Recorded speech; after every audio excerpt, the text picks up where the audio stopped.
Comenzamos nuestro informativo en Perú, donde cientos de manifestantes se dirigen en estos momentos a la capital, Lima, para protestar contra el gobierno de Dina Boluarte. La presidenta pide calma y llama al diálogo. Con esto comenzamos nuestro informativo. Lo saluda Silvia Cabrera en Berlín. Titulares. El nuevo ministro de Defensa llama a la calma. Este martes manifestantes se desplazan a la capital de Perú para la toma de Lima. La presidenta Dina Boluarte rechaza la violencia. En Alemania, Boris Pistorius asume la cartera de defensa. Asume el cargo tras la renuncia el lunes de Christine Lambrecht, un hombre de confianza del canciller federal, en medio de las presiones para enviar más armamento de mayor potencia a Ucrania. Y arranca el Foro Económico de Davos en Suiza, marcado por la guerra en Ucrania, la crisis climática y el temor a una recesión global. La primera dama ucraniana fue una de las principales oradoras de la primera jornada de sesiones.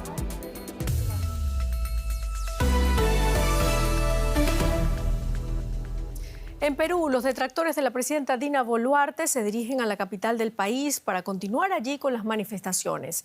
El gobierno extendió el estado de emergencia por 30 días en Lima, Cusco, Callao y Puno para intentar frenar las protestas.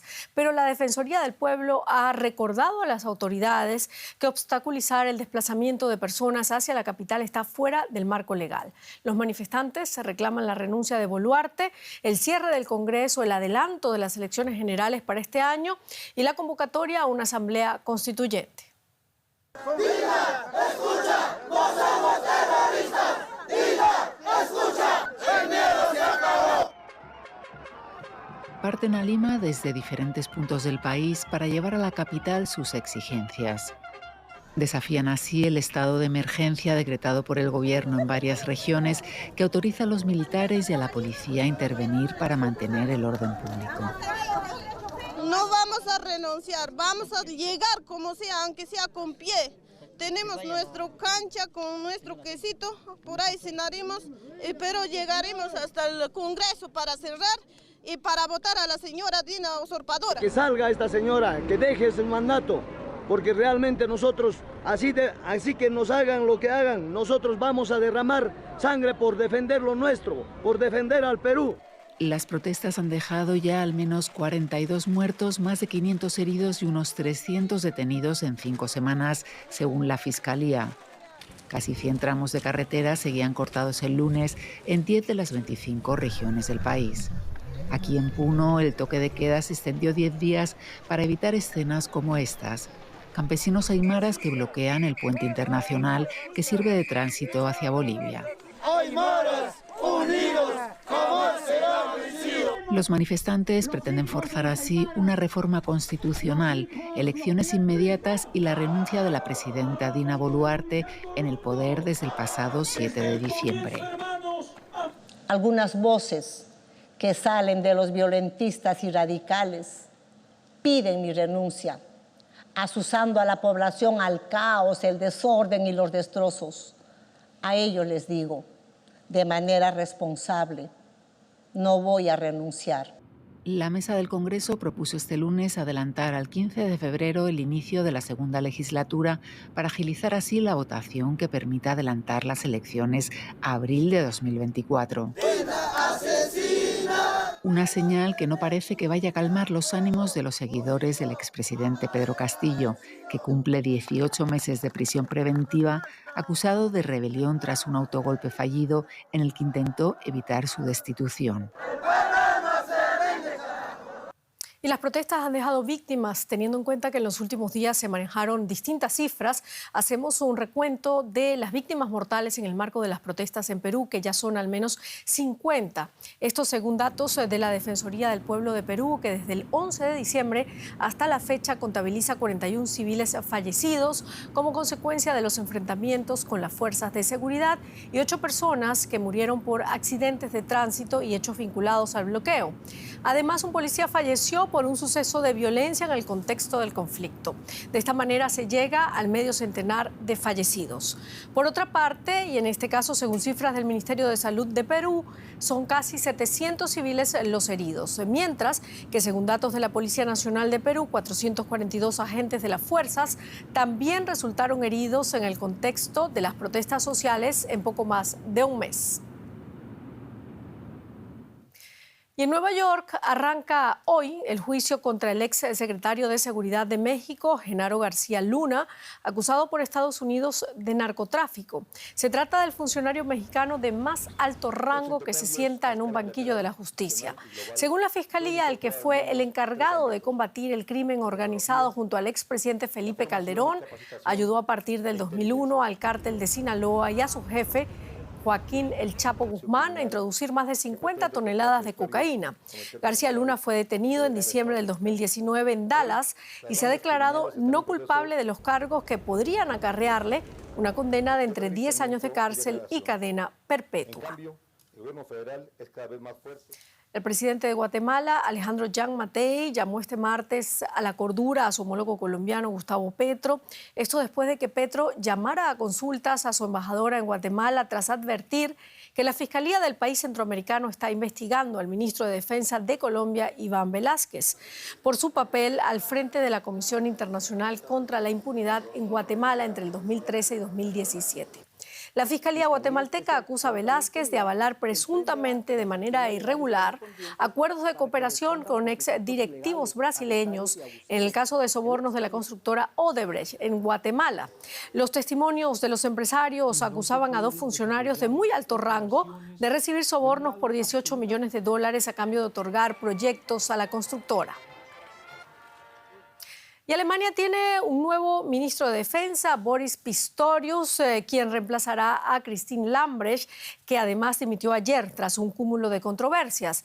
En los últimos años, Pistorius ha sido ministro del Interior del Estado alemán de Baja Sajonia. El canciller federal Olaf Scholz declaró que la firmeza y experiencia de Pistorius lo convierten en la persona adecuada para dirigir el ejército alemán. Al final, el elegido es él, Boris Pistorius. El político socialdemócrata será el próximo ministro alemán de Defensa. El Ministerio de Defensa ya es todo un desafío en tiempos civiles de paz.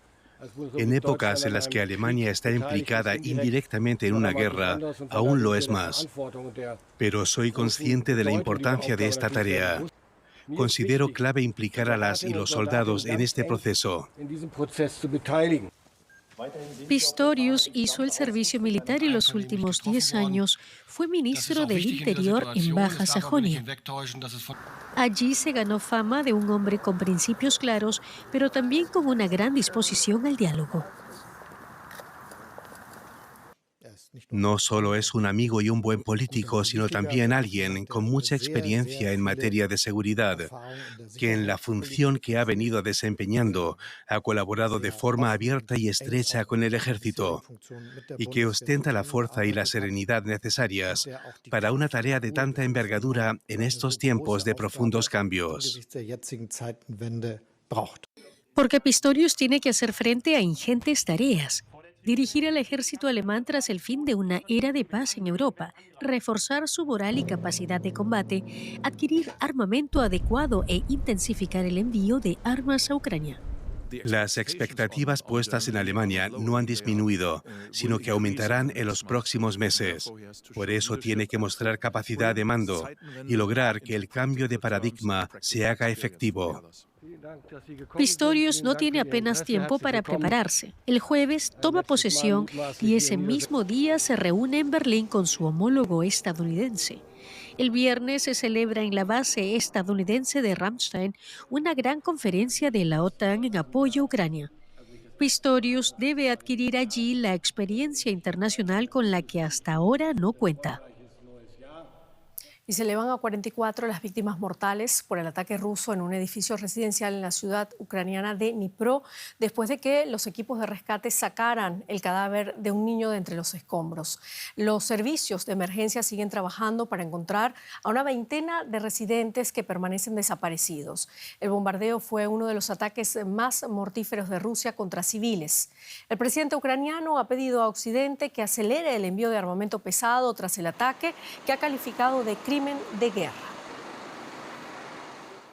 Los ataques de Rusia a la red energética ucraniana en los últimos meses han obligado a muchas ciudades a programar cortes de luz para ahorrar energía. En la capital, Kiev, donde aún viven 3 millones de personas, las autoridades han restringido el alumbrado público por la noche, lo que ha tenido graves consecuencias para los ciudadanos. Sonia Palnikar, de DW, se aventuró en una oscura noche de Kiev y nos envió este reportaje. Durante el día y pese a la guerra, la capital ucraniana puede parecer bastante normal. Pero cuando llega la noche, la oscuridad cae sobre Kiev. Las luces de las calles y muchos cruces de semáforos están apagados. La oscuridad aumenta el riesgo para los que están en la calle. Bohdan trabaja en un servicio de reparto de comida a domicilio en Kiev y lleva pedidos por toda la ciudad. El toque de queda comienza a las 11 de la noche y gran parte de su trabajo lo hace en la oscuridad. Manejar se ha vuelto mucho más duro sin luz. Es difícil hacerlo en la oscuridad, porque si una persona no lleva reflectantes, no la veo. Hay que tener cuidado porque puede haber gente en la calle, incluidos niños, y hay baches y desagües abiertos en los que te puedes caer. Hace un mes, Bohdan tuvo un accidente al chocar contra una acera en la oscuridad. Su bicicleta quedó dañada. Las calles de la capital de Kiev no son seguras por la noche, sobre todo para los peatones. El subdirector de la Policía de Tráfico de Kiev dijo que los accidentes de tráfico con peatones han aumentado un 80% desde octubre. En ese entonces, la ciudad se vio obligada a introducir apagones continuos en respuesta a los repetidos ataques rusos con misiles y drones contra la red energética ucraniana. Todos aquí tienen una historia que contar. Es muy peligroso. Me pregunto cómo puedo cruzar la calle hacia el otro lado. Voy más lejos y busco un cruce regulado o sigo a otra persona para formar un grupo más visible. Le compré un collar luminoso a mi perro porque sin luz en el parque no puedo ver dónde está. Es muy práctico. Estaba oscuro en el cruce. 4 personas se me acercaron, me dieron un puñetazo en la cara y me quitaron los auriculares del bolsillo. Pero vivir en una ciudad envuelta en la oscuridad también puede tener su lado bueno. Hay algo de intriga y misterio en el aire, sobre todo cuando se acerca el toque de queda y no hay nadie. Es interesante circular por calles oscuras y vacías. Y literalmente desaparecer en medio de la noche. Economía ahora, Andrés Blumenkrantz con los detalles. ¿Qué tal, Silvia? Nos vamos al Foro Económico de Davos porque allí la presidenta de la Comisión Europea ha prometido que el apoyo para Ucrania continuará mientras sea necesario. Una ratificación del compromiso europeo con Ucrania que llega mientras crece la presión para que Alemania apruebe la entrega de sus tanques Leopard 2 para las fuerzas ucranianas. También hay en Davos los aliados europeos más ansiosos por obtener el permiso alemán para entregar sus propios tanques Leopard a Kiev, como son Polonia, Lituania o Finlandia, subrayaron la urgencia de enviar este armamento. Von der Leyen volvió a mostrarse confiada en la victoria contra Rusia, subrayó que Europa tardó menos de un año en liberarse de lo que calificó de peligrosa adicción a la energía rusa. Su discurso siguió al de la primera dama ucraniana, Olena Zelenska. La Casa de Ucrania en Davos. Los horrores de la guerra en fotos, videos, instalaciones y presentaciones durante el Foro Económico Mundial. Ucrania y la guerra rusa de agresión dominan la cumbre, junto al principal asunto, el cambio climático.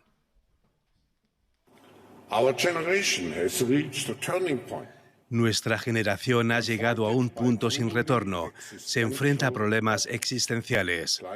Cambio climático, la sobreexplotación de la naturaleza, posibles incidentes nucleares o guerras, pobreza extrema y violencia.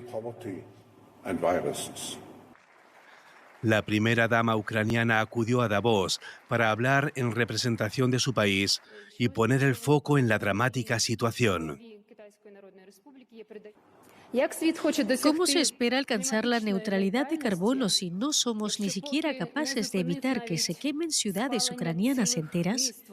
Eso es lo que Rusia está haciendo con su artillería, misiles, drones iraníes.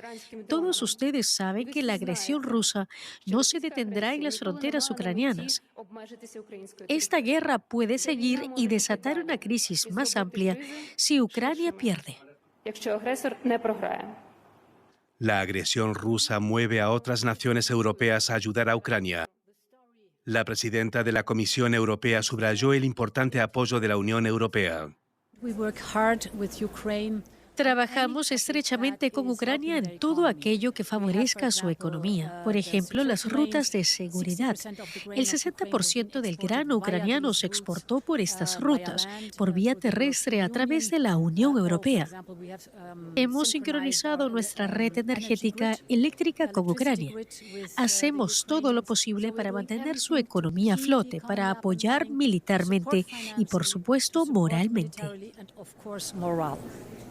Pero la guerra también trajo consigo una crisis energética y una crisis alimentaria. Cuestiones todas que ocupan a los reunidos en esta edición del Foro Económico. Y el fundador y presidente de Tesla, Elon Musk, que es juzgado a partir de este martes por los tweets en los que había anunciado que iba a sacar a bolsa a su compañía de vehículos eléctricos, a Tesla, para hacerla completamente privada, cosa que finalmente nunca hizo. En el año 2018, Musk afirmó que había reunido $72 mil millones para recomprar todas las acciones de Tesla en el índice tecnológico Nasdaq de la Bolsa de Nueva York, lo que llevó a una fuerte alza en el precio de las acciones, alza que terminó abruptamente cuando la compra finalmente no se materializó. Siguiendo muy de cerca todo lo que hace Elon Musk, está por supuesto nuestra corresponsal Ana Nieto en la Bolsa de Nueva York. Ana, el juez en este caso ya determinó que los tweets de Musk no eran ciertos, que él actuó de forma temeraria. ¿Qué es lo que se decide en última instancia en este proceso judicial? Sí, el juez determinó esto en la fase preliminar del juicio el pasado mes de abril. Ahora le toca al jurado decidir si Musk terminó tuiteando una falsedad cuando dijo que tenía la financiación para comprar Tesla y sacarla de la bolsa, y si esos tweets eran temerarios. Los accionistas que han planteado una demanda conjunta contra Musk, por supuesto, dicen que sí, que han perdido muchísimo dinero con la tenencia de acciones, la compra de opciones y de bonos de la empresa durante un periodo de 10 días, después del cual no se materializó la compra.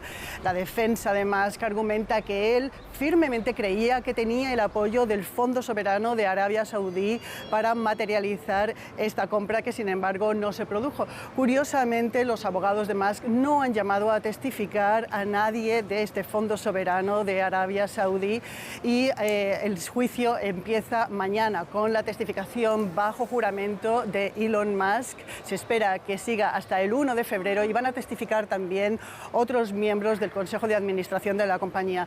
Elon Musk ya llegó a un acuerdo extrajudicial con el supervisor de los mercados, la SEC, quien le acusó de estar manipulando el valor de la acción. Pagó $20 millones él, $20 millones Tesla, y además tuvo que renunciar a la presidencia, aunque no a su puesto de consejero delegado. Él dijo que siempre había sido forzado a aceptar este acuerdo.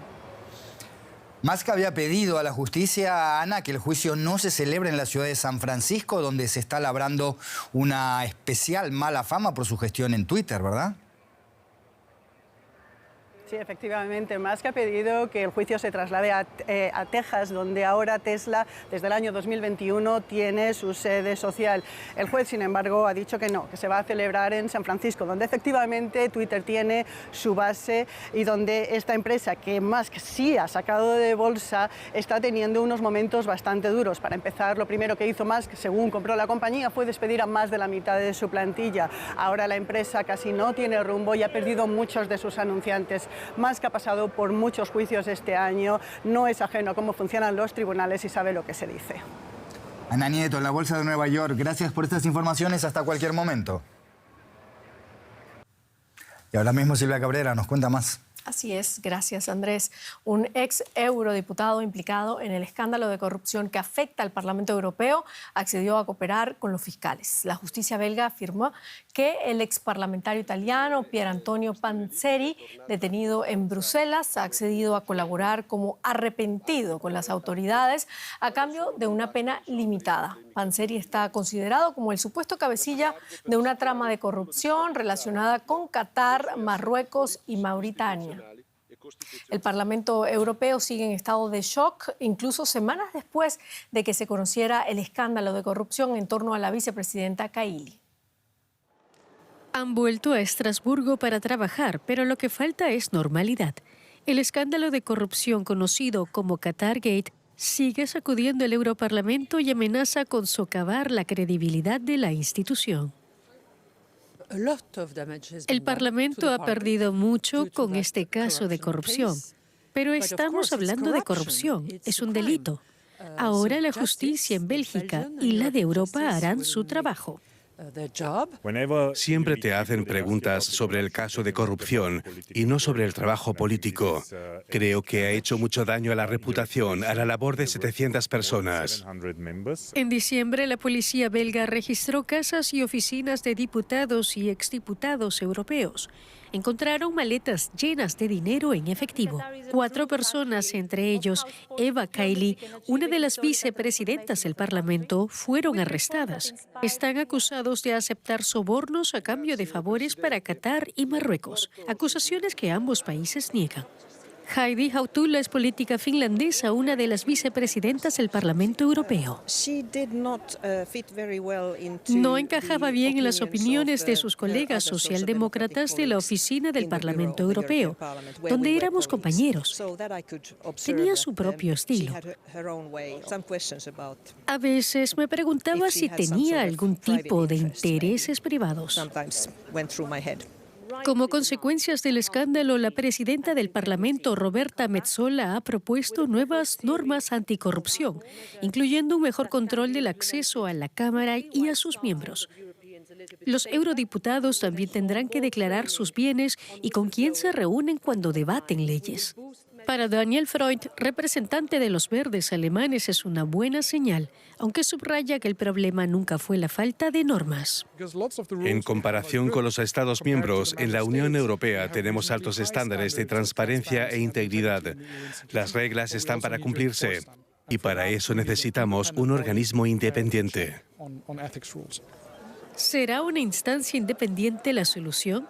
Hay varias propuestas al respecto, pero algunos eurodiputados advierten también de que hay que proteger su libertad de actuación legislativa. Sin embargo, por la gravedad de las acusaciones, la mayoría afirma que ha llegado el momento de actuar para recuperar la confianza perdida. Y hablamos ahora de China. Como saben, es el país más poblado del mundo, pero quizás no por mucho tiempo. Según las autoridades, la población ha disminuido por primera vez desde 1961. El último año se redujo en casi 850.000 personas. El envejecimiento de la población y la baja tasa de natalidad se ha traducido en un problema demográfico para China. Después de décadas castigando a quienes tuvieran más de un hijo, Pekín alienta ahora a sus ciudadanos a que aumenten su descendencia. Y de esto hablamos ahora con el periodista Adrián Foncilla, experto en China. Adrián, como dijimos, la población china disminuyó en 2022 por primera vez en 60 años. ¿En qué medida se puede deber este descenso de la población más a la pandemia del COVID que a la baja natalidad? Yo creo que la pandemia ha influido poco. China reconoció recientemente que habían muerto 60.000 personas este año y es una cifra muy pequeña. La cosa principal es la caída sostenida de la natalidad. Es un problema que viene de lejos mucho antes de la pandemia y de hecho ya se daba por descontado que China iba a llegar pronto a los números rojos y solo faltaba ponerle fecha. 7 años atrás, cuando se jubiló la política del hijo único, se esperaba un baby boom, pero apenas hubo un tímido y efímero repunte antes de regresar a la tendencia negativa. Hoy los jóvenes descartan las familias numerosas por las extenuantes jornadas laborales, la carestía de la vida, por el deseo de disfrutar del tiempo libre o por la incertidumbre que además ha acentuado el coronavirus. Es decir, por las mismas razones por las que no tienen hijos los jóvenes en Occidente. Además, hay también un elemento típicamente chino y es esa sociedad hipercompetitiva que aconseja concentrar todos los recursos económicos en un hijo antes que dividirlo. Y ese cuadro es el que explica que los jóvenes consideren baratijas todos los descuentos fiscales, las ayudas económicas y los permisos de maternidad que ha aprobado el gobierno en los últimos años. Adrián, independientemente de esas causas, si estos datos se confirmaran como tendencia, ¿qué significaría esto para el modelo económico de China? Bueno, el envejecimiento es probablemente el mayor reto para la economía china a largo plazo. Es un caso único porque China estará envejecida antes de haber conseguido el pleno desarrollo y eso la diferencia de Europa o ya en Asia, de Japón y Corea del Sur. Será un problema mayúsculo para el sistema de pensiones que estará sometido a una ratio prácticamente inasumible de trabajadores jubilados. Además, los expertos han presagiado durante años la escasez de la mano de obra en China y ese será un contraste flagrante con los cientos de millones de minkongs o emigrantes laborales que dejan sus provincias rurales del interior para emplearse en las fábricas de la costa oriental. Sobre ese ejército de mano de obra barata y abundante se ha levantado el milagro económico y más allá de los problemas que pueda causar en el futuro, ya está perjudicando el viraje hacia una economía basada en el autoconsumo porque los ancianos tienen menos ingresos y ahorran mucho más. Si miramos a la tasa de natalidad china, ni siquiera llega a los 7 niños por 1.000 habitantes y la de Estados Unidos supera los 11 y ese va a ser un factor en la pugna de las dos superpotencias que puede ser decisivo.